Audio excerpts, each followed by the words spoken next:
नमस्कार दोस्तों, SB job news channel में आपका स्वागत है। जिन छात्रों ने चैनल सब्सक्राइब ना किया हो सब्सक्राइब कर लें। तो जानकारी मिली 15 केंद्रों पर जेईई भर्ती परीक्षा 26 फरवरी को होगी।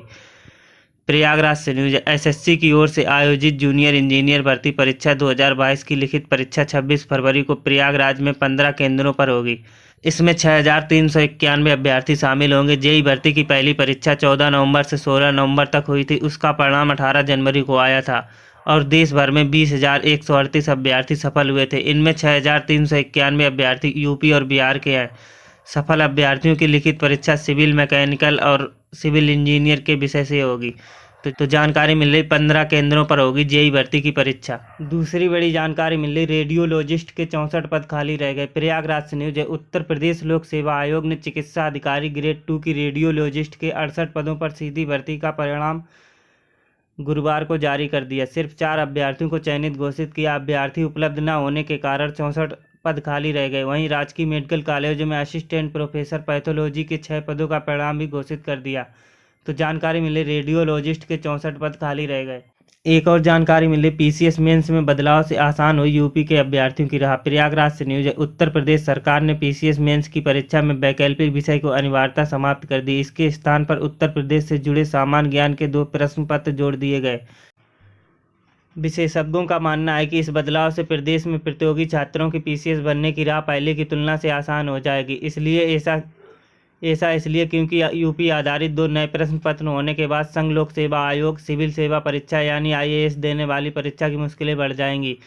यूपी स्पेशल की तैयारी करनी होगी। अभी तक पीसीएस और सिविल सेवा परीक्षा की मुख्य परीक्षा में एक एक विकल्प की विषय की परीक्षा होती थी। तो जानकारी मिली पीसीएस में ऐसा इसलिए किया गया क्योंकि यूपी के आधारित 2 नए प्रश्न।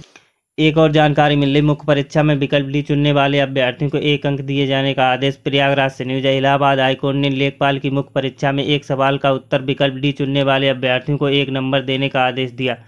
कोर्ट ने कहा कि परीक्षा जिन अभ्यर्थियों ने विकल्प डी चुना है उसे भी सही माना जाए और जोड़ते हुए परिणाम जारी किया जाए। ये आदेश न्यायमूर्ति जसप्रीत सिंह ने और नीतेश कुमार, श्रीधर यादव, रोबिन अग्रवाल की ओर से दाखिल अलग अलग याचिकाओं पर सुनवाई करते हुए दिया।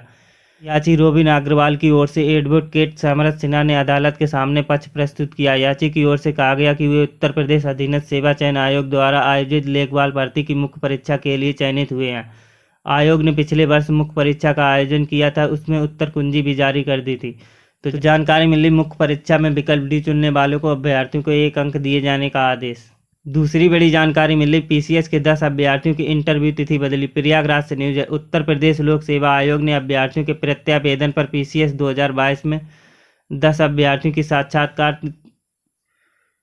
दूसरी बड़ी जानकारी मिली पीसीएस के 10 अभ्यर्थियों की इंटरव्यू तिथि बदली। प्रयागराज से न्यूज है। उत्तर प्रदेश लोक सेवा आयोग ने अभ्यर्थियों के प्रत्यावेदन पर पीसीएस 2022 में 10 अभ्यर्थियों की साक्षात्कार तिथि में परिवर्तन किया।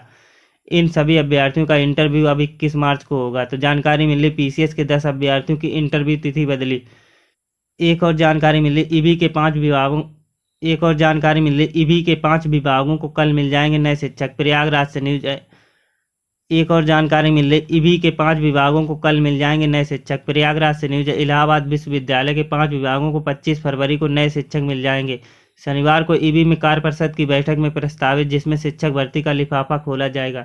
तो जानकारी मिल रही है ईबी के 5 विभागों को कल मिल जाएंगे नए शिक्षक। तो जानकारी पसंद आए चैनल को सब्सक्राइब और वीडियो को लाइक करें।